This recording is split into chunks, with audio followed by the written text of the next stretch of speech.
Hello everyone, and welcome back to video number 10.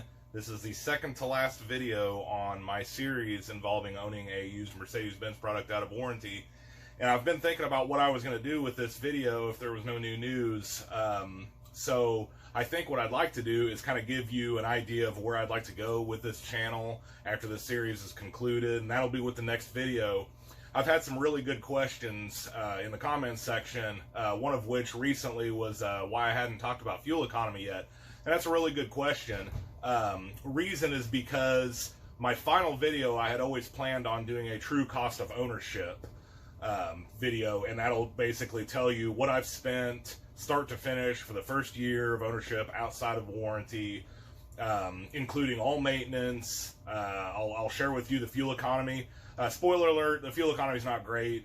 The E350 probably gets better fuel economy than the E550, and it does use premium, so don't get your hopes up too much on that, but that's what we'll cover on the final video of this series. But so instead, I'd like to kind of give you a glimpse of where I plan on going with this, and you might be able to tell by the thumbnail on this video exactly what I'm planning on doing. And if you're anything like me, you've kind of fallen in love with Mercedes, not just modern, but classic Mercedes as well. You know, that's where they gain the reputation of being such durable cars, and, you know, vehicles that would last up to 1,000,000 miles in some cases. So I've always had a special place in my heart for these classic Mercedes, and I have a stepson that is getting ready to turn 14. So I thought it'd be a lot of fun if we could get something, you know, it's kind of a little bit of a project for both of us to work on and kind of teach him the ins and outs of car ownership. He's a big fan of the classic Mercedes, as am I. So might be trying to pick up like an old W123 diesel or even like a 126 gas engine.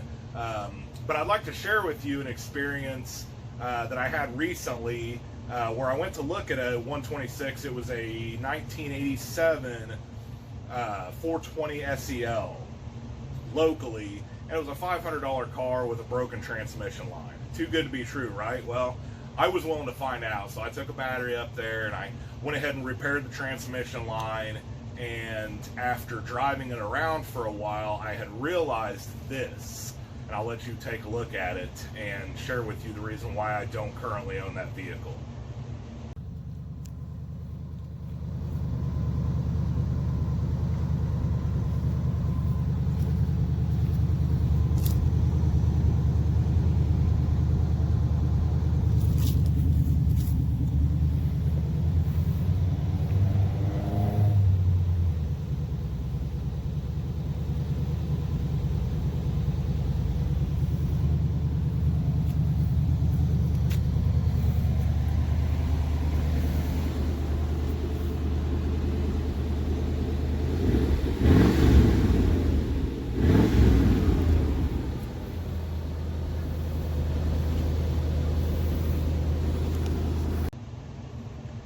So you can see, a lot of times, you know, the old adage is that if it seems too good to be true, then it probably is.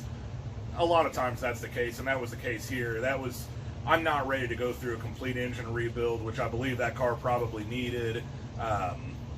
Now, is there a chance I could have driven it around for 6 months, changed the oil a couple of times, and maybe it had calmed down on that smoking a little bit? Sure, that's a possibility, but it's a big gamble, and I wasn't really willing to risk it, to put a bunch of money and time into starting the restoration of this car only to find out that it's a lost cause because it's a bad engine.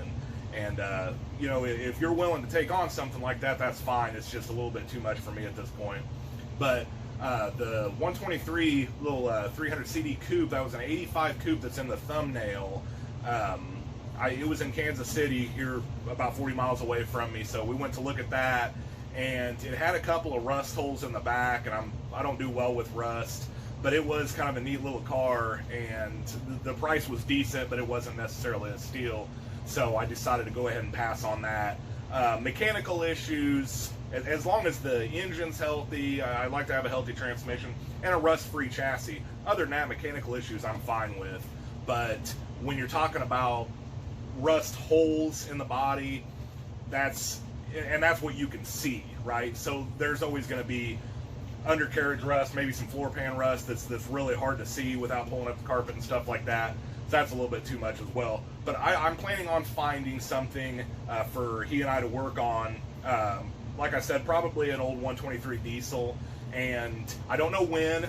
Like I said, he's turning 14, so we have some time, but within, you know, a year or two of him getting his driver's license, I would really like to have something that he can kind of work on with me and kind of teach him about cars and teach him the ins and outs. And that's something that I'm planning on doing with this channel. And just be patient with me, because I'm not sure when it'll happen, but that is the direction I plan on going. And that's all for now.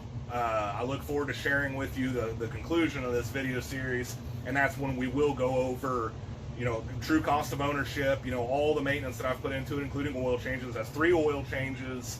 I'll share with you the fuel economy that I've had over the time of my ownership. And yeah, any other repairs that I've made, I'll kind of mark those down and we can go over those together.